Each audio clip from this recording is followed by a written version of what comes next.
बाग लावल्यानंतर एक 8-10 दिवसातच पाणी आलं बर. आणि आमच्या पूर्ण वस्तीत पाणी येतं, त्यामुळे बागेकडे पण येणं शक्य नाही नंतर. आणि 2 दिवस असेल पाण्यामध्ये बाग, बरोबर. 2 दिवस पाण्यामध्ये, पूर्ण रोप पाण्यामध्ये होते, म्हणजे 1-1.5 फूट पाणी होतं ह्या बागेमध्ये. नंतर तुम्हाला माहिती आहे, गेल्या वर्षी पावसाळा पण भरपूर होता, बरोबर. पावसाळा पण जास्त होता, उन्हाळा जास्त होता. हे सर्व कुठलंच वातावरण चांगलं नव्हतं, तरी पण बाग एवढी चांगली आहे.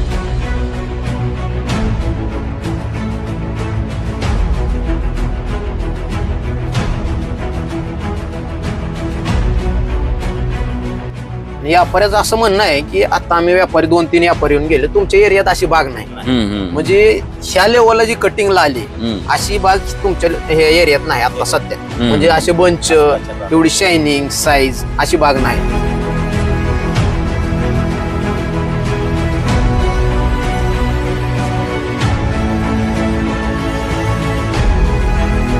आम्ही रासायनिक सोडलं तर बाकी सर्व जे प्रोडक्ट आहेत ते निर्मळचे म्हणजे निर्मळचे वापरतो, खरंच त्यांचा रिझल्ट आहे. आता मी 12 वर्ष झालं केळी करतो, त्याच्यामुळं मी मागच्या 6 वर्षापासून निर्मळचे बऱ्यापैकी प्रोडक्ट वापरतो.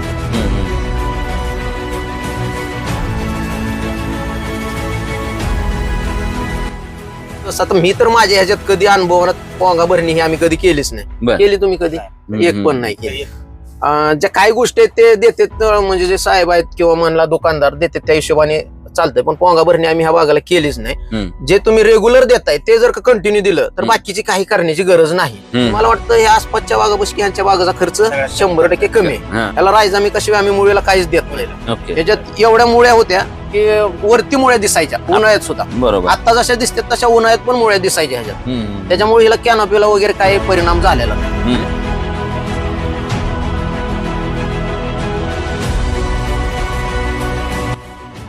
पहिलं 4 महिने झाले की त्याला निर्मळचं जे आहे प्रोडक्ट बघा, पिकअप म्हणून, पिकअप, रायझामिका आणि बायो पॉवर हे 3 कंटेंट दिले ना, बुंद्याला दुसरं काय सोडावं लागत त्याला. बागेच्या आम्ही म्हणजे जे बांधणी आहे, मेन बांधणी खरं तर लवकरच केली पाहिजे, म्हणजे 3.5 महिन्याच्या आतच केली पाहिजे. जास्त उशिरा करून उपयोग नाही त्याचा. त्याच्यानं काय होतं, जी गर्भधारणा बागेची चालू आहे ती पहिल्या 3-3.5 महिन्यातच असते. म्हणजे तुमचा घड जेवढा पडणार आहे ते सुरुवात 3 महिन्यात ठरतं. तुम्ही जे सुरुवातीला आबदताय तेच नंतर परत भेटणार आहे. खर्च किती झाला याला? खर्च माझ्या अंदाजे अनिल भाऊ ह्याला 1,10 किती झाला? 1,20,000 आसपास. 1,20,000 आसपास 8-9 लाख रुपये होतील. 7.5 तर फिक्स आहेत. शेतकरी बंधूंनो नमस्कार, मी अविनाश, महाराष्ट्र माझामध्ये आपणा सर्वांचं मनपूर्वक स्वागत. दर्शको, पुन्हा एकदा केळी संदर्भातल्या एका नव्या व्हिडिओमध्ये आणि त्यातल्या वेगळ्या प्रॅक्टिसच्या संदर्भानं बोलण्यासाठी मी आता पंढरपूर तालुक्यातल्या पिराची कुरोली या गावातील अनिल किसन भोई या शेतकऱ्याच्या शेतामध्ये. खरं तर पूर्ण वेळ मासेमारीचा व्यवसाय या पिराच्या कुरोलीच्या बंधाऱ्याच्या जवळ करणारी ही सगळी भुई कंपनी, त्यांचे ही सगळे मळेत आणि तिथं वेगवेगळ्या ठिकाणी केळीच्या लागवड आहेत. त्यातल्या अनिल भाऊंची ही आज केळीची हार्वेस्टिंग सुरू आहे. खरं तर पहिल्यांदाच त्यांनी हा अनुभव घेतला, हे मगाशी त्यांनी मला बोलताना सांगितले. कारण पूर्ण वेळ मासेमारी करत असताना गजानन भाऊनी त्यांना केळी लावायला सांगितली, पूर्ण मदत केली आणि त्यानंतर आज हार्वेस्टिंगला बाग जात असताना पहिल्याच वर्षी आपण अशी बाग आणू शकलो जी प्रतिकूल परिस्थितीमध्ये. कारण याच्या बरोबर खाली 100 मीटरवर नदी वाहते, सध्या पूर आहे. पाठीमागच्या वेळेला मला वाटतं 7 जुलैला इथं मोठ्या प्रमाणामध्ये पाणी आलं होतं आणि ही बाग पूर्ण पाण्यामध्ये गेली होती. त्यानंतर ही बाग डेव्हलप झाली आणि पुन्हा मधला जो गेल्या वर्षीचा उन्हाळा, जो मला वाटतं मागच्या अनेक वर्षातला सगळ्यात मोठा उन्हाळा होता, त्यातल्या टेम्परेचर मध्ये ही बाग वेली आहे, म्हणजे याची वेन झाली. त्यामुळं सगळ्या पद्धतीचं वातावरण या बागेनं बघितलंय. प्रचंड प्रतिकूल परिस्थिती देखील. जर तुम्ही आता माझ्या पाठीमागं घड बघितला तर आम्ही मोजल्या मगाशी, तर 12 फण्या मला वाटतं या घडामध्ये आहेत आणि वादी बघितली, घडाची साईज बघितली आणि इथंच नाही, जर तुम्ही बघितलं तर तुम्ही हा पाठीमागचा घड बघू शकता, त्याच्या पाठीमागचा घड बघू शकता. अगदी कॅमेरामन तुम्हाला दाखवतील, जर पलीकडचे घड बघितले तर हा प्रत्येक घड हा अफलातून क्वालिटीचा घड आहे. 33, 35, 38, 40 अशा किलोना हा घड सध्या भरतोय. आम्ही वजन काट्यावर टाकून बघितला. त्यामुळे कुठेतरी पहिलंच वर्ष, मूळचा व्यवसाय मासेमारी, त्यातनं शेतकरी अशा पद्धतीचा प्रयोग करतो. आज 20 रुपयानं कटिंग शेतकऱ्याचं सुरू आहे. तर नेमकं हे त्या शेतकऱ्यांना कसं केलंय, पहिलंच वर्ष असून त्याची नियोजन कशी झाली, त्यात त्यांना कोणाकोणाची मदत झाली आणि आपल्याला देखील केळीच्या पिकातून चांगला पैसा घ्यायचा असेल तर त्याचं नियोजन कसं केलं पाहिजे. कारण केळी हे पीक तशा अर्थानं थोडंसं खर्चिक आणि मातब्बर शेतकऱ्यानं सांभाळायचं पीक आहे, कारण ह्याला भरपूर द्यावं लागतंय. पण अगदी नवखा माणूस या केळीच्या पिकामध्ये येऊन ज्या पद्धतीनं त्यांनी काम केलंय ते आपलातून आहे. तुमच्या दोघांचं पण अगदी मनापासून स्वागत. तुमचे वडील किसन भोई यांची मोठी मेहनत या सगळ्याच्या पाठीमागं निश्चितपणे नाही. पण मला अनिल तुम्हाला प्रश्न विचारायचा आहे की मुळात व्यवसाय तुम्ही मला मगाशी सांगितलं की आम्ही काय पूर्ण वेळ तिथं मासे बिसे पकडायनं हे सगळं करत बसतो, तर हे सोडून हे सांगितलं ह्या माणसानं, पण डोक्यात बसलं होतं नेमकं त्यावेळेला काय होतं? काय डोक्यात नव्हतं. लावा म्हणल्यावर लावले म्हणजे होते चांगले पैसे. एवढे मार्गदर्शन आम्ही करतो बाबा, काय सोडायचं काय नाही आम्ही. मग आम्ही काय कधी रानाकडे लक्ष दिलं नाही आजपर्यंत. मासेमारीच करायचं, त्याच्या पलीकडे आम्हाला काही जमलं नाही. पहिल्याच वर्षी लावले मार्गदर्शन सगळं. गजानन भोईन आम्हाला सांगेल बाबा ही सोडा, ही सोडा, ती सोडा. बऱ्यापैकी आम्हाला. आता आज 20 रुपयानं हार्वेस्टिंग सुरू आहे. किती माल निघेल वाटतं एकराभरामध्ये सांगा? एकरात 40 टन प्लस निघाला पाहिजे माल. 40 टन प्लस. सगळेच घड अशा साईजचे? हो हो हो. बर. खरं तर आता मला सांगा की सुरुवातीच्या काळात तुम्ही म्हणला की माझ्याकडे फोटो व्हिडिओ तुम्हाला दाखवतो, हे पावसामध्ये काय ती प्रसंग काय नेमका बागायचा? काय पाणी पूर आला आम्हाला तर काय गबाळ तिकडे उचलायचं होतं, इथं तर काय करता येतच नव्हतं. त्यामुळं इथं आम्ही विषय दिला सोडून. म्हणलं आता ही गेली गुडघे एवढं पाणी होतं. व्हिडिओ आहे माझ्याकडे, पण आता म्हणलं काही येत नाही. तरी पण काय बाबा एक दिवस पाणी राहिलं, दुसऱ्या दिवशी गेलं खाली पाणी. ते काय हळूहळू आम्ही फवारला नाही काय नाही, आपोआप बायोसंजीवनी वगैरे आपण ह्याला दिलं, बुरशीनाशक वगैरे आतून वरून स्ट्रिप्टो वगैरे फवारणी घेतल्या. बरेच आपण सांगतोय पण करणं त्यांचं महत्त्वाचं आहे. माशातून एवढं टायमिंग काढून एवढं करणं सोपं नाही. बरोबर. दिवसभर माशाला जायचं, तिथं जेवण त्यांना भेटत नाही, परत आल्यावर संध्याकाळी ह्याला बघायचं, एवढं म्हणजे करणं एवढं शक्य नाही. कष्ट त्यांचं तसं. मला सांगा आता हे किती बाय कितीची लागवड आहे? कारण मी तुम्ही आता टेक्निकल तुम्हाला काय विचारत नाही, तुम्हाला माहित नाही म्हणलं मी गजानन भाऊला विचारतो. फक्त मला एकरात किती झाडं बसले, किती बाय कितीची लागवड आहे हे सांगा, आणि जात कोणते? 6 बाय 5 अंतर आहे. 1400 रोपं बसलेत. बरं, एकरामध्ये. आणि जात कोणती? मायक्रोसन जाते. मायक्रोसन. मायक्रोसन. ओके, ठीक आहे. गजानन भाऊला विचारतो सगळं, कारण सगळी प्रॅक्टिस त्यांनी केली आहे. त्यामुळे जे व्हिडिओ बघतायत त्या शेतकऱ्यांना चांगली माहिती मिळेल म्हणून खरं तर तुमच्याकडूनच ती माहिती घेतोय. गजानन सर, खरं तर नमस्कार. हे पूर्ण वेळ मासेमारी करणारे लोक आहेत तुम्ही, ही सगळी भावंड आहात. तुमच्या सांगण्यानुसार ही बाग त्यांनी लावली. मला सांगा की सुरुवातीला पाण्यात ज्या वेळेला ही केळी बुडाली त्यावेळेला ती कव्हर झाली कशी केली? कारण हा नदीचा पट्टा आहे, आता सुद्धा पाणी मोठ्या प्रमाणामध्ये, म्हणजे ढिसाळ नियोजन म्हणा, प्रशासनाचं काही म्हणा, आपल्यावर पाऊस नसला तरी पूर नदीला आहे, कारण पाणी मोठ्या प्रमाणामध्ये खाली सोडलंय. कधी कधी उन्हाळ्यामध्ये गरज असते तेव्हा पाणी मिळत नाही, पण आता गरज नाही त्यावेळेला मोठ्या प्रमाणामध्ये पाणी सोडलंय. हे भाग वेगळा आहे. पण ह्या जेव्हा तुमच्या नदी काढची शेतं अशा पद्धतीनं पाण्यामध्ये जातात आणि ही बाग गेली त्यावेळी नेमकं काय काय केलं? ती बाग वाचली कशी? मला वाटतं ही बाग लावल्यानंतर एक 8-10 दिवसातच पाणी आलं आणि आमच्या पूर्ण वस्तीत पाणी येतं, त्यामुळे बागेकडे पण येणे शक्य नाही नंतर. आणि 2 दिवस असेल पाण्यामध्ये बाग. 2 दिवस पाण्यामध्ये पूर्ण रोप पाण्यामध्ये होते, म्हणजे 1-1.5 फूट पाणी होतं ह्या बागेमध्ये. त्याच्यानंतर पाणी गेलं, मग हे बनाले काय आता आपण काय करायचं काय. त्यानंतर आम्ही ह्याला काय वरून रासायनिक फवारण्या घेतल्या आणि खालून म्हणलं तर ह्याला आम्ही बायोसंजीवनी, जे निर्मळ बायोसंजीवनी दिलं सुरुवातीला. त्यानंतर 2 दिवसात लगेच बायो पॉवर, NPK बॅक्टेरिया, ते बायोपोनिक काय तर आहे त्यांचं, ते बायोपोनिक हे असं आम्ही ह्याला खालून दिलं. आणि वरून स्ट्रेप्टो, परत म्हणलं तर त्याला हे ब्ल्यू कॉपर वगैरे फवारण्या घेतल्या. त्याच्यामधून त्याला बुरशीचा वगैरे हे झाला आणि त्यातून बाग चिटकली बऱ्यापैकी. हे बायो पॉवर किंवा बायो संजीवनी येते, हे नेमकं काय काम करते त्याच्यामध्ये? आम्ही रासायनिक सोडलं तर बाकी सर्व जे प्रोडक्ट आहेत ते निर्मळचे म्हणजे निर्मळचे वापरतो, खरंच त्यांचा रिझल्ट आहे. आता मी 12 वर्ष झालं केळी करतो, त्याच्यामुळं मी मागच्या 6 वर्षापासून निर्मळचे बऱ्यापैकी प्रोडक्ट वापरतो. ते काय म्हणायचं त्याला, बुस्टर ह्या पद्धतीनं असं काम करतं असं मला वाटतंय. म्हणजे ते बायो पॉवर जे आहे प्रोडक्ट त्यांचं खूप छान काम आहे त्याचं. बोंद्यासाठी वगैरे कुठल्या पण स्टेजला असू द्या, तुम्ही त्याच्याबरोबर कुठलाही रासायनिक घटक द्या, ऍक्च्युअली ऍप्टेक 1 नंबर ऍप्टेक होतो त्याने. आणि रायझामिका म्हणून एक आहे त्यांचं मुळीसाठी प्रोडक्ट, ते आपण त्याला खालून दिलतं. म्हणजे बायोसंजीवनी सुरुवातीला देतो आपण, नंतर निर्मळचं हे रायझामिका, परत एनपीके बॅक्टेरिया आणि हे आपलं बायोपॉवर, हे तिन्हीचं कॉम्बिनेशन एकदम दिलं ना, त्याला दुसरं काय सोडायची गरज नाही असं मला वाटतं. आता तुम्ही सांगितलं की बाग ही पाण्यात होती, पाण्यातली बाग थोडीशी बाहेर निघाली. आता मला थोडं पुन्हा महागार जायचं आहे की मी भेसळचं विचार नाही, हे जे बेड प्रिपरेशन झाले त्या बेड प्रिपरेशन मध्ये तुमची नदीकाठची जमीन आहे. आता ह्याचा जसा फायदा आहे तसा तोटा पण आहे. क्षारपड होण्याचा तोटा असतो किंवा पाणी सवाल सतत मिळण्याचा तोटा असतो. त्या भेसळ डोसचं प्रिपरेशन नेमकं कधी केलंय आणि कसं केलंय ह्याच्यामध्ये? कसं हे बागेचे आम्ही म्हणजे जे बांधणी आहे मेन बांधणी खरं तर लवकरच केली पाहिजे, म्हणजे 3.5 महिन्याच्या आतच केले पाहिजे. जास्त उशिरा करून उपयोग नाही त्याचा. त्याच्यानं काय होतं, जे गर्भधारणा बागेची चालू आहे ती पहिल्या 3-3.5 महिन्यातच असते. बरोबर. म्हणजे तुमचा घड जेवढा पडणार आहे ते सुरुवात 3 महिन्यात ठरतं. तुम्ही जे सुरुवातीला आबत्ताय तेच नंतर परत भेटणार आहे. तुम्ही असं नाही पहिलं 3 महिने नाही काय केलं नंतर म्हणला मी हे करतो ते करतो, शक्य नाही तसं. ते सुरुवातीपासून केलं पाहिजे. मग त्याच्यासाठी आम्ही बांधणी पण केळीची लवकर करतो.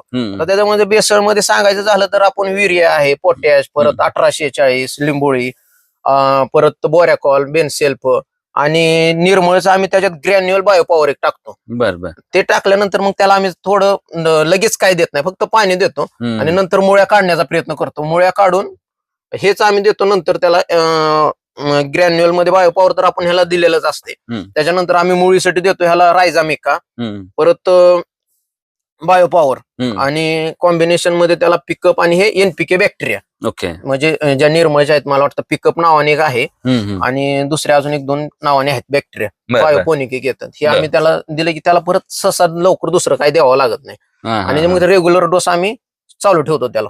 आता जेव्हा तुम्ही म्हणाला की ह्याच्यात सुरुवातीच्या 3 महिन्यामध्येच या बुंद्यामध्ये घडाची जन्म किंवा गर्भ त्याची धारणा तिथं होते आणि त्यानंतर त्याचं सगळं ठरतंय, तर मुळात हा बुंदा चांगला तयार व्हावा, सशक्त तयार व्हावा. कारण आता जर तुम्ही बघितलं तर मध्ये प्रचंड मोठे वादळ झाली, वारं झालं. आता घडाचं वजन 30-35 किलोच्या आसपासचं, 40 किलोच्या आसपासचे घड आहेत. कल्लंय थोडंसं, पण बाग सुस्थितीमध्ये आहे. कुठेही झाडं पडापडी मधल्या वादळामध्ये सुद्धा झालं नाही. ह्यासाठी बी बुंदा लागतो आणि घडाची साईज, त्याचा आकार, वाद्या किती पडणार, फण्या किती येणार, ह्याच्यासाठी पण बुंदा लागतो. तर तो बुंदाच सशक्त व्हावा यासाठी केळीच्या शेतकऱ्यांनी नेमक्या कुठल्या कुठल्या पद्धतीची काळजी घेतली पाहिजे, तुम्ही इथं काय घेतले? आता ह्याला बघा, म्हणजे सुरुवातीपासूनच आपण ह्याच्या बुंद्यावर काम करतो की ह्याला कंटिन्यू सुरुवातीपासून पोटॅश दिलेलं चालूच असते, देणे कंटिन्यू. म्हणजे असं बंद नाही की आम्ही देणं चालूच आहे पोटॅश. आणि त्याच्यानंतर आपण ह्याला पहिलं 4 महिने झाले की त्याला निर्मळचं जे एक आहे प्रोडक्ट बघा पिकअप म्हणून, पिकअप, रायझामिका आणि बायोपॉवर हे 3 कंटेंट दिले ना, बुंद्याला दुसरं काही सोडावं लागत नाही त्याला, असा माझा अनुभव आहे स्वतःचा. त्याच्यामुळे ऑटोमॅटिक हा बुंदा, आता तुम्ही बघता एवढी साईज आहे बुंद्याची, एवढा घड आहे, म्हणजे एवढं आवरायचं म्हणजे ह्याला सोपं नाही. आता 40 किलोचा घड असा लोंबतोय म्हणजे शक्य नाही की असं धरून थांबायचं. बरोबर. आणि ह्या बागेला पहिल्या सुरुवातीपासून पूर आला, नंतर तुम्हाला माहिती आहे गेल्या वर्षी पावसाळा पण भरपूर होता. बरोबर. पावसाळा पण जास्त होता, उन्हाळा जास्त होता, हे सर्व कुठलंच वातावरण चांगलं नव्हतं, तरी पण बाग एवढी चांगली, एवढे कंडिशन मध्ये, ट्रेस मध्ये नाही, कुठल्याच कंडिशनला गेलेली नाही. बरोबर. आता मला सांगा, ज्यावेळेला तुम्ही बाग सुस्थितीमध्ये आणून पुढे घेऊन जाता त्यावेळेला पोगा भरणीची प्रक्रिया केळीच्या शेतीमध्ये प्रामुख्याने केली जाते. बऱ्याच जणांचा पोगा तो सुटत नाही, अडकतंय, तिथं पण काम करणं शेतकऱ्यांना गरजेचं असतं. तो सगळा काळ कसा केलाय तुम्ही? आता कसं असतं माहिती का, पोंगा अडकणं हे सहसा, आता मी तर माझ्या ह्याच्यात कधी अनुभवात पोंगा भरणी ही आम्ही कधी केलीच नाही. केली तुम्ही कधी? एक पण नाही केली. ज्या काही गोष्टी आहेत ते देतात, म्हणजे जे साहेब आहेत किंवा म्हणला दुकानदार देतात त्या हिशोबाने चालतंय, पण पोंगा भरणी आम्ही ह्या भागाला केलीच नाही. जे तुम्ही रेग्युलर देताय ते जर का कंटिन्यू दिलं तर बाकीची काही करण्याची गरज नाही. बऱ्याचदा मला म्हणले गजाननराव आपल्याला हे करावं लागते, काही गरज नाही, खर्च करू नका. आणि मला वाटतं ह्या आसपासच्या बागापाशी ह्यांच्या बागाचा खर्च 100% कमी आहे, 100% कमी आहे. बरोबर. आता मला सांगा की ज्या वेळेला तुम्ही बाग तुमचं वेन बागाचं चालू असते आणि घड तयार व्हावा, तुम्ही आता म्हणाला मगाशी की आतच 3 महिन्यात तो घड तयार झालेला असतो, नंतर ते, पण ज्यावेळेला हे जी घडधारणा होऊन हा घड ज्यावेळेला जन्माला येतो, बाहेर येतो, त्यानंतर नेमके कुठल्या अडचणी आल्या का? कारण मधल्या काळामध्ये ऊन प्रचंड होतं. म्हणजे तुम्ही म्हणाल तसं ह्यानं पाऊस बघितलाय नुसता नाही, हे पावसाखाली बुडलं होतं पुराखाली, त्यानंतर ह्यानं थंडी पण बघितली आणि नंतर ह्यांनी उन्हाळा पण बघितला आणि तो हाय टेम्परेचर वाला बघितला. तर त्या उन्हाळ्याच्या काळामध्ये ह्यानं कॅनोपीला काय दमवलं का? ह्या सगळ्यात महत्वाचा प्रश्न आहे. कारण बरोबर, त्या काळात बरोबर. इतकं टेम्परेचर होतं, ह्याला पाणी भरमसाठ लागतंय. उन्हाळ्यामध्ये आपल्याला पाळ्या सोडल्या नव्हत्या, यावेळेला लाईटीचे प्रॉब्लेम प्रचंड मोठ्या प्रमाणात होते. तर ह्या सगळ्या काळामध्ये यानं नेमकं कॅनोपीवर तुम्ही नेमक्या कुठल्या कुठल्या प्रॅक्टिस केल्या होत्या, ते कसं जाणवलं तुम्हाला ते पण सांगा. आणि घड निघताना नंतर कशा पद्धतीचे प्रॅक्टिस केल्या? कॅनोपी बागाची आपल्या कमी झालीच नाही. मला वाटतं एवढ्या उन्हाळ्यात बागाची कॅनोपी आम्ही कमी होऊच दिले नाही. आता यांना मी एकच सांगितलं होतं, पैसे होणार आहेत, फक्त आपल्याला कष्ट करायचे थोडंफार. का तर तुम्ही नाही जर का काय केलं तर मग काय मी नाही सांगू शकत की काय होणार आहे काय नाही. बरोबर. अशा पद्धतीने आम्ही ह्याला जे एकदा जर का परत एक आपण उन्हाळ्यात बहुतेक बायोपॉवर एकदा नेक्स्ट टाइम एकदा दिला आम्ही. आणि नंतर येण देऊन चालत नाही ना, नत्र देऊन चालत नाही. त्याच्यामुळे पिकअप आणि पीएसबी आणि बायोपॉवर रायझामिक का ह्याला दिलं. आणि मधून पाण्याचं वगैरे जास्त कंटिन्यू आठवड्याला पाणी वगैरे चालू होते. त्याच्यामुळे त्याला जास्त हे जाणवलंच नाही, उन्हाळा जास्त आम्ही जाणवू दिला नाही. आणि हे घड अडकणे म्हणा, उन्हाळ्यात होतं ते जास्त घड अडकणे, घड जास्त सुटत नाही खाली, त्या गोष्टी काही झाल्या नाहीत. आता तुम्ही कुठला पण बघा, इथं एवढा दांडा पडला ह्या घडाचा, कुठल्या भागाचा दांडा प्रत्येक ह्याचा दांडा अडकलाच नाही, अडकला नाही, मोठा दिसतो, अडकला नाही. आणि ही वादी ही म्हणजे ह्या गोष्टी सर्व उन्हाळ्यात सुद्धा सर्व मेंटेन झाल्या. आणि जर का बागाची कॅनोपी हे थांबली असती तर ऑटोमॅटिक ह्याच्यावर परिणाम झालाच असता. बरोबर. आता घड पडतो त्यावेळेला साधारण शेतकऱ्याची अपेक्षा असते की तो सिलेंडर टाईप मध्ये पडला पाहिजे, त्याची वादी प्रॉपर असलं पाहिजे. कारण वादी जर अंतर चांगला असेल तर मग पुन्हा फण्यांची साईज चांगली होते. आता वरच्या फण्या आपण मगाशी मोजल्या तर केळांची संख्या बरीच आहे त्यामध्ये. तर किती होती मगाशी मी विसरलो त्यामध्ये?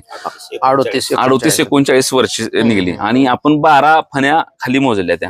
तर याच्यासाठी नेमकं काय केले? हा घड या स्टाईल मध्ये यावा, इतका चांगला व्हावा, याच्यासाठी नंतरच्या काळातली प्रॅक्टिस काय होती? आता ह्याला आपण म्हणजे घड बाहेर येण्याच्या आधीच जेव्हा ह्याची घड बाहेर पडतोय घड, त्या टायमिंगलाच आपण ह्याला बडिंग केलेलं आहे. ओके. म्हणजे बड इंजेक्शन केलेलं आहे. बड इंजेक्शन मध्ये साठी आपण टाटा मेडा, एमिस्टार हे वापरले. म्हणजे बड इंजेक्शन झालं. बड इंजेक्शन झाल्यानंतर त्याचीच फवारणी घेतली आपण. त्याला टाटा मेडा, एमिस्टारच्या फवारण्या 5-5 दिवसाला चालू घेतल्या. मग खालून फेंडॉल वगैरे फवारलेला आहे ह्याला. त्याच्यामुळे ही जी आता जी मालाला शायनिंग आहे किंवा थ्रिप्सन आहे हे त्याचा परिणाम आहे. आणि दुसरा विषय तुम्ही म्हणला जे ह्याची संख्या वगैरे खेळायची, ह्या सर्व गोष्टी तुम्हाला सांगितलं मागाशी. लहानपणी तुम्ही बेसळ डोस आणि लहानपणी कसं जपताय त्याच्यावर ह्या सर्व गोष्टी अवलंबून आहेत. हे आपण आता करून उपयोग नाही कुठली ह्याच्यातली गोष्ट, असा विषय. मग याला मूळ अगोदरपासूनच लहानपणापासून तुम्ही हे केलं पाहिजे, त्याला जपलं पाहिजे. ठीक आहे. आता वजन सरासरी किती भरते घडाचं? ह्याचं लास्टच्या कटिंगला मला वाटतं किती बसलं ह्याचं ऍव्हरेज सरासरी 35 न बसलं ना, 35 न बसलं सरासरी. आणि असाही एक मोजलं तर माझ्या अंदाजे 42-43 पर्यंत बसायला पाहिजे प्लस. अवरेज तुम्ही एवढं केळीमध्ये 10-12 वर्ष झालं काम करताय, अवरेज किती घड किलोचं असणं म्हणजे बरोबर असते, किंवा किती फण्या ठेवणं जास्त बरोबर आहे? आता तुम्ही मला सांगितलं काही फण्या तुम्ही काढताय पण कसं आहे ह्याच्यामध्ये आता फण्या पडताना म्हणजे ज्या टायमिंग पूर्ण घड येतो त्या टायमिंगला फण्या जास्त पडतात, 13-14 पर्यंत पडतात. पण 10-9 सरासरी फण्या ठेवल्या पाहिजेत. आता कसं ही बागाची कंडिशन चांगली होती, प्लस ह्याचा बुंदा चांगला होता. ह्या गोष्टीमुळे आपण ह्याला म्हणलं की आपण थोडे फण्या जास्त ठेवू. तरी पण हे एक जादाच ठेवले, मी कमी सांगितलेले 9 सांगितलेले 11 ठेवले. हे म्हणले 11 ठेवूया, चालतंय म्हणलं, असू द्या, काय एकाने एवढं होणार नाही. त्याच्यामुळं तरी पण साईज 11 फण्याचा घड एवढा म्हणजे अजून हा घड बराच भरायचा आहे, वेट यायचंय अजून. बरोबर. हो, त्याच्यामुळं हे साईज तुम्ही बघताय. आता जे ह्याच्या आपण हे कधी धरतो, हे शिरा जर का पूर्ण भरल्या तर म्हणतो आपण हा कटिंगला आलाय. आता ह्या लॉट मध्ये हा कटिंग नाही होणार, हा नेक्स्ट लॉट मध्ये कटिंग होणार. हे अजून मोजले नाही, ह्याला अजून मोजल्या नाही, ह्याला अजून साईज यायची आहे. बरोबर. तरी पण ह्याची एवढी साईज आहे आता सध्या. आता हे ज्यावेळेला वर तुम्ही बुंदा सांगताय किंवा घड सांगताय, घडाच्या आपण कॅनोपी बद्दल बोलतोय किंवा ह्याच्या कुठला रोगाचा अटॅक नाही झाला असं म्हणतोय, यावेळेला अजून एक सुप्त यंत्रणा जमिनीखाली सगळ्यात शांतपणानं आणि महत्वाचं काम करत असते, ते म्हणजे मुळ्या. आणि त्यात पांढऱ्या मुळ्यांची वाढ होणं, ती सतत जिवंत राहणं, कारण अपटेक सगळं तिथून होणार आहे. आता तुमच्या बागेमध्ये आपण मगाशी बघितलं काही पानं उचलून किंवा सहसजी आता तुमच्या चालताना पण वर मुळ्या दिसतात.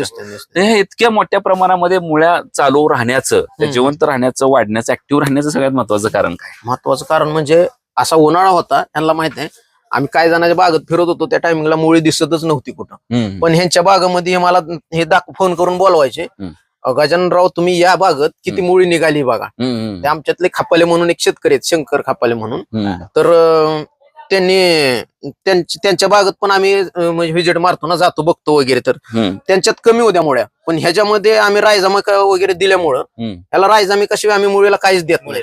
ह्याच्यात एवढ्या मुळ्या होत्या की वरती मुळ्या दिसायच्या उन्हाळ्यात सुद्धा. बरोबर. आता जशा दिसतात तशा उन्हाळ्यात पण मुळ्या दिसायच्या ह्याच्यात. त्याच्यामुळे हिला कॅनोपीला वगैरे काही परिणाम झालेला नाही. आणि रायझामिक आम्ही फक्त रायझामिकच वापरले बहुतेक सुरुवातीपासून. आता माझी पण बाग आहे, आम्ही रायझामिका शिवाय प्रोडक्ट वापरत नाही मुळेसाठी.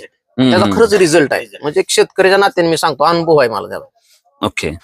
मगाशी खरं तर बोलताना तुम्ही सांगितलं की ट्रेसवर बाग आली नाही. मुळात ह्या ट्रेसवर बागा काय येतात? मला वाटतं जेवढं मला माहित आहे त्यात जर टेम्परेचर मोठ्या प्रमाणामध्ये वाढलं तर झाड स्वतःला जगवण्याच्या नादात लागते आणि मग ते पिकाकडे तेवढंच लक्ष करत नाहीत, कारण ते सर्व्हायवल मोडला जाते. तर अशा वेळेला ज्यावेळेला यावेळेला टेम्परेचर 42-43 डिग्री राहिलं त्यावेळेला ही बाग ट्रेसवर गेली नाही असं म्हणला तुम्ही. तर ती ट्रेसवर न जाण्याचं सगळ्यात महत्वाचं कारण काय होतं? बरोबर. कसं असतं ट्रेस म्हणजे, ऍक्च्युअली तुम्हाला सांगतो काय असते ते. हे झाड आहे, ह्याला जास्त टेम्परेचर सहन होत नाही. म्हणजे 41-42च्या वर जर का टेम्परेचर गेलं तर ह्याला जे अन्न बनवायचं आहे ह्याला तयार करण्यासाठी ते बनवू शकत नाही. आणि दुसरी गोष्ट कमी झालं तर म्हणजे थंडीत जर का ठराविक लेवलचं टेम्परेचर खाली गेलं तरी पण ते त्याचं काम करू शकत नाही. मग झाड जागणार की ह्याला जगवणार? ह्या कंडिशनमुळे काय होतं, पानं झाडाची बागाची कॅनॉपी खराब होते. म्हणजे पानं पिवळे पडणं किंवा ते पानं गळून खाली असं येणं, या बऱ्याच गोष्टी आहेत ज्याच्यामध्ये ट्रेसमध्ये जाणं म्हणतात बाग. तसं आपण हे जे बायोपॉवर वगैरे वापरतो त्याच्यामुळे बाग ट्रेसमध्ये जात नाही. हा माझा अनुभव आहे स्वतःचा. बरं, आता मला अजून एक सांगा की आता हार्वेस्टिंग सुरू आहे, तर हार्वेस्टिंगच्या अगदी सुरुवातीच्या टप्प्याला आता बऱ्याच वेळा मी डाळिंबात सुद्धा बघतो, केळीत सुद्धा बघतो, शेतकरी रेटच्या हिशोबाने गडबड करतात. आपल्याकडे अफवा उठतात, कधी कधी व्यापारी त्याचा गैरफायदा घेतात, कधी कधी माध्यम म्हणजे मीडियांमध्ये काही तर बातम्या येतात. अचानक आता ह्या वर्षी तर इतकी नुकसान लोकांची झाली, कधी युद्ध परिस्थिती होती, कधी दुष्काळाची परिस्थिती. तर रेट हातात येईपर्यंत किंवा हार्वेस्टिंग येईपर्यंत शेवटपर्यंत बाग चांगल्या कंडिशन घेऊन जाणं, फुगवत राहणं, यासाठी शेतकऱ्यांनी काम करायला पाहिजे. तर शेवटच्या टप्प्यामध्ये बाग फुगावी म्हणून नेमक्या कुठल्या प्रॅक्टिस तुम्ही करता, शेतकऱ्यांना सांगता, तुमच्या सहकाऱ्यांना? कारण आता तुम्ही सांगितलं की ह्या घडाला अजून काढायला टाइम आहे, कारण ह्याला ह्या शिरा येत्या, त्या शिरा जाऊन गोल झालं की तुम्ही बरोबर ती काढताय. तर ती शेवटची फुगवण नेमकी कशी करायची शेतकऱ्यांना? कसं आता सध्या सुद्धा हा माल पाठीमागच्या कटिंगला आला नव्हता, तरी पण आम्ही ह्याला द्यायचा होता आम्हाला, का तर पाणी आलं 1.5 लाख पाणी सोडलं होतं. 1.5 लाख पाणी अजून त्याच्यात 50,000 सोडलं असतं तर बाग पाण्यात गेली असती. त्याच्यामुळे आम्हाला माल ओढून आणायचा होता, फास्ट काढायचा होता. अनिल भाऊ म्हणले आपल्याला काय सोडावं लागेल गजाननराव, आपण ह्याला बागला फास्ट काढून घेऊया. आम्ही रासायनिक 1-2 डोस दिले, पण जे आपण पोटॅश वगैरे सोडतोय दिलंय त्याला ऍक्च्युअल मध्ये ऍप्टेक झाला पाहिजे. त्यासाठी आपण ह्याला मला वाटतं पीएसबी निर्मळचं, पीएसबी आणि पिकअप आणि बायोपॉवर, पहिलं त्याच्यामध्ये रायझामिका, हे 3-4चं कॉम्बिनेशन दिलं ह्याला. 2 वेळा दिलं, बहुतेक 2 वेळा दिलं ह्याला कॉम्बिनेशन. त्याच्यानंतर मालाने चांगली साईज घेतली आणि आता माल कटिंग चालू आहे. आणि व्यापाऱ्याचं असं म्हणणं आहे की आता आम्ही व्यापारी 2-3 व्यापारी येऊन गेले, तुमच्या एरियात अशी बाग नाही. म्हणजे ह्या लेवलला जी कटिंगला आली अशी बाग तुमच्या ह्या एरियात नाही आता सध्या. म्हणजे असे बंच, एवढी शायनिंग साईज अशी बाग नाही, असं व्यापाऱ्याचं म्हणणं आहे. आता मगापासून तुमच्या बोलण्यातनं बायोपॉवर, रायझामिका, पिकअप ह्या गोष्टी सारख्या येत आहेत निर्मलच्या. तर हे कुठे सापडले तुम्हाला प्रोडक्ट नेमकं निर्मलचं? आमच्यात म्हणजे काय शेतकरी पहिले वापरत होते, त्याच्यावर नंतर मला ते बायोपॉवर मला पाहिजे होतं पण भेटत नव्हतं कुठं. त्या टायमिंगला माझी अशी सवय की त्या कंपनीचा साहेब कोण आहे त्याला हुडकायचं. मी असे हुडकताना मला कांबळे साहेब म्हणून आहेत अकलूजचे, ते सापडले. मग त्यांना मी फोन केला, असं मला बायोपॉवर पाहिजे. त्यांचं एक मला खूप सहकार्य लाभलंय त्यांनी. जेव्हा आम्ही म्हणलं साहेब आम्हाला बायोपॉवर कुठे एरियात भेटते का बघा, कुणाकडे आहे, तर साहेब लगेच सांगणार. नात्या पुत्यापासून आम्ही बायोपॉवर आणले जाऊन स्वतः, की तिथून लागते म्हणून. हे प्रोडक्टचा हाय रिझल्ट म्हणून आम्ही ते वापरतोय. आणि साहेबांनी आम्हाला खरंच सहकार्य केलं. कधी पण फोन केलं तरी इथे आहे, ह्या दुकानात आहे, तिथून घेऊन या, इथून घेऊन या. शिरपूरचे दुकान असेल तिथून आम्ही घेऊन आलो बायोपॉवर. बरं, आता अजून एक मला थोडं वेगळं पण जाणवतं की तुमच्यात आता अशी शेती करायची इरस जाणवते, कारण खरं ही मासेमारी करणारी भुई कंपनी आहे तुम्ही, तरी पण तुम्ही ह्याची बाग भारी येते का त्याची बाग भारी येते, आणि ही स्पर्धा किंवा ही एकमेकाला सहकार्य बरोबर हे शेतीमधलं फार महत्वाचं आहे. बरोबर. ही गँग बद्दल काय सांगा, तुमची किती जणांची गँग ग्रुप आहे? आमच्यातला बराच मोठा ग्रुप आहे. त्याच्यातले म्हणलं तर पांडुरंग भोय आहेत आमच्यातले, परत खापाले म्हणून आहेत आमचे जोडीदार आहेत, परत म्हणलं तर ते अंकुश भोय आहेत तिकडचे वरचे, ते असे बरेच शेतकरी आहेत. परत हे समाधान भोय आहे शेजारचा शेतकरी, नंदकुमार भोय आहेत. या सर्व गोष्टीमध्ये आम्हाला निर्मळच्या साहेबांबरोबर आपले किरण पाटील म्हणून आहेत जैनचे, जे आपल्या सोलापूर एरियाचे मेन बघतात, त्यांचं आम्हाला एवढं सहकार्य झालंय ह्याच्यासाठी केळीसाठी की मला स्वतःला सुद्धा आणि आमच्यातल्या शेतकऱ्यांना बरंच त्यांचं सहकार्य होतं. कोणाला काही गरज लागली तर येणार, सांगणार बाबा तू हे कर ते कर. प्रत्येक शेतकरी आमच्यातला म्हणजे एकमेकाला सहकार्य करतो, सांगतो बऱ्यापैकी. त्याच्यामुळे एवढं शक्य आहे. नाहीतर एकटा शेतकरी एवढी माहिती नसते एका शेतकऱ्याला कुठल्याच. आम्ही पण काय म्हणजे एकमेकांकडूनच शिकलोय. त्याच्यामुळेच आम्हाला बी आता एवढं म्हणजे त्याच्याविषयी माहिती झाली त्या पिकाविषयी. बरोबर. आता शेवटचा प्रश्न आहे की तुम्ही अनिल सारख्या पूर्ण वेळ मासेमारी करणाऱ्या एका तरुण पोराला पहिल्यांदा बाग लावायला सांगितली, त्याची बाग इतक्या चांगल्या पद्धतीने आणली, मार्गदर्शक म्हणून गेल्या 10-12 वर्षाचा तुमचा अनुभव म्हणून केळी पीक करत असताना इतर शेतकऱ्यांना तुम्ही काय सल्ला द्यायचा? मार्गदर्शनच फक्त आहे त्यांचं. जेवढं कष्ट करायचे ते त्यांनी स्वतःनी केलंय. आपण फक्त त्यांना माहिती सांगितली की बाबा हे सोडा ते सोडा. आणि मी पण काय मार्गदर्शक नाही, स्वतः शेतकरीच आहे. फक्त आपल्याला जेवढं येतं ते आमचे शंकर खापाले वगैरे शेतकरी आहेत, त्यांनी आम्हाला म्हणले बाबा तुम्ही आम्हाला सांगत जावा, माहिती सांगत जावा. आम्ही एकमेकाला सांगून एवढाच विषय, बाकीचा काय विषय नाही त्याच्यामुळे. खरं तर आता 20 रुपयांचा दर मिळाला, 40+ टन तुमची कटिंग होईल असा तुम्हाला घड बघून अंदाज आहे, कारण आता गड्या साईज आम्ही बघितले तिथं. तर हे सगळं झालं, उत्पन्न चांगलं निघेल, पण खर्च किती झाला याला? खर्च माझ्या अंदाजे अनिल भाऊ ह्याला 1,10 किती झाला? 1,20,000 आसपास. 1,20,000 आसपास 8-9 लाख रुपये होतील. 7.5 तर फिक्स आहेत. म्हणजे आता 40 टन 20 रुपयाने पहिली कटिंग आहे. त्याच्या पाठीमागचे थोडे रेट कमी रेटने झाले, पण आता रेट वाढतायत. अजून प्लस रेट येईल असं माझी अपेक्षा आहे. आता रेट कंडिशन म्हणजे वाढण्याच्या स्टेजला आहे. त्याच्यामुळे होतील पैसे चांगले, काय विषय नाही. ठीक आहे, खरं तर झाले पाहिजेत पैसे, कारण छोट मासेमारी करून तेवढंच किलोवर मासा आणून विक्री करून प्रपंच करणाऱ्या माणसाला जर शेतीतनं असं चांगलं उत्पन्न मिळालं, कारण काय प्रत्येक वेळा मी बऱ्याच वेळा जेव्हा शेतीतल्या पैशाची व्हिडिओ करतो, बरेच शेतकरी आम्हाला कमेंट करतात की सर पैसे सांगत जाऊ नका तुम्ही, शेतकऱ्यांच्या किती होते काय होते. पण माझा आग्रह असतो नाही सांगायला पाहिजे, कारण का तर शेतीमधनं पैसे होते हे मला लोकांना सांगायचं आहे. शेतीला ग्लॅमर आलं पाहिजे. बऱ्याच वेळा काय होतं, मी नेहमी प्रत्येक व्हिडिओ मध्ये म्हणतो की शेतकरी म्हणले की फाटका माणूस, मळका माणूस, आबाळाकडे असा हात धरून बसलेला माणूस, असंच काय ते दाखवते. आणि त्याचा तोटा असा झाला की शेतीला ग्लॅमर नसल्यामुळे शेतकऱ्याच्या पोराला पोरगी द्यायला मुली नको वाटते का, तर हालच आहे. बरं का हाल आहे, तर सगळ्यांनी त्याचं हाल सांगितलंय. शेती म्हणजे लय अवघड, शेतीत काय खरं नाही, शेतीत कशाला पडतो. पण आता बाहेर गेला तर जॉब नाहीत, नोकऱ्या नाहीत. आता आपण किती वाईट परिस्थिती चालू आहे सगळे बघतो. ह्याच्यामध्ये पुन्हा तुम्हाला मूळ शेतीकडे येण्याशिवाय, जोडधंदा व्यवसाय करण्याशिवाय पर्याय नाही. मला एक बोलायचं मधून, तुम्ही जे म्हणताय शेती परवडत नाही किंवा, मी स्वतः बी इलेक्ट्रिकल आहे. मी बी इलेक्ट्रिकल कम्प्लीट आहे, माझी डिस्टिंक्शन पास आहे मी. आणि मी 2 वर्ष पुण्यामध्ये जॉब केला. त्याच्यानंतर मला शेतीची पहिल्यापासून आवड होती. आणि मी जेव्हा जसे मी बी झाले त्यापासून केळीतच आहे जास्त. आपल्यावर रानात एकच पीक असतं, केळी. लाईटीचा इंजिनियर आता केळाचा इंजिनियर. नेमकं हेच म्हणायचं की आहे शेतीला ग्लॅमर, शेतामध्ये आलं पाहिजे. त्यात अशी नगदी पिकं जर घेतली तर शेतकऱ्याला उत्पन्न मिळतं निश्चितपणानं.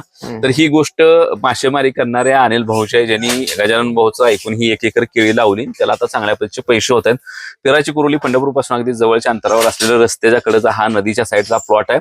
अतिशय चांगला आणलाय. तुमची मेहनत आहे, तुमच्या वडिलांचे कष्ट आहेत, कुटुंबाचं कष्ट तुमचे आहे, आणि तुमचा सगळा जो ग्रुप आहे तो ग्रुप आपलातून आहे. कारण तुमच्या गप्पा मी आता बसून ऐकत होतो, ज्या पद्धतीचा संवाद तुमचा चालू होता. अशीच शेती ग्रुपने केली पाहिजे, तर आपण प्रगतीच्या दिशेला जाऊ, एकमेकाला मदत करू. केळीसारखं पीक असेल किंवा डाळिंबासारखं पीक असेल, हे शेतकऱ्याला पैसे मिळवून देणारं पीक आहे. त्याच्यामध्ये थोडंसं नियोजन केलं, त्याला चांगली साथ भेटली, तुमच्यासारखी लोक भेटली, चांगले प्रोडक्ट भेटले. कारण तुम्ही आता निर्मलच्या बायोच्या प्रोडक्ट बद्दल सांगताय, रायझामिका असेल, बायोपावर असेल, पिकअप असेल. कारण काय ह्या प्रोडक्टचे रिझल्ट आता दिसत आहेत. म्हणजे प्रत्येक स्टेज बुंदा तुम्ही सांगताय तेवढा बुंदा आम्हाला दिसतोय, मुळ्यात अक्षरशः पायाखाली येतात तेवढ्या वर आहेत. आणि घड बघितल्यानंतर खऱ्या अर्थानं निर्मल बायोचे रिझल्ट सुद्धा समोर येत आहेत. कंपनीचं प्रमोशन म्हणून नव्हे, परंतु जर चांगला प्रोडक्ट शेतकऱ्यांना वापरला असेल आणि त्याला त्याचे रिझल्ट आले असतील तर त्याच्या संदर्भाने निश्चितपणानं बोललं पाहिजे. म्हणून त्या निर्मलच्या संदर्भाने देखील काही नंबर आम्ही तुम्हाला स्क्रीनवर देतोय, गजाभाऊंचा नंबर आम्ही देतो. जरा शेतकऱ्यांना माहिती आमच्या निश्चितपणानं सांगा, आणि एकमेकाच्या मदतीनं ही शेती अधिक समृद्ध करून त्यातनं चांगल्या पद्धतीचं उत्पन्न घेऊया. नेहमीप्रमाणे आपण वेगवेगळ्या भागामध्ये जाऊन शेतीतले नवीन नवीन व्हिडिओ शूट करतोय. आजचा हा केळीचा व्हिडिओ तुम्हाला कसा वाटला हे निश्चितपणानं कळवा, आणि केळी संदर्भाने अजून कुठले प्रश्न नेमके शेतकऱ्यांना विचारले पाहिजेत हे कमेंट करून नक्की सांगा. धन्यवाद, नमस्कार.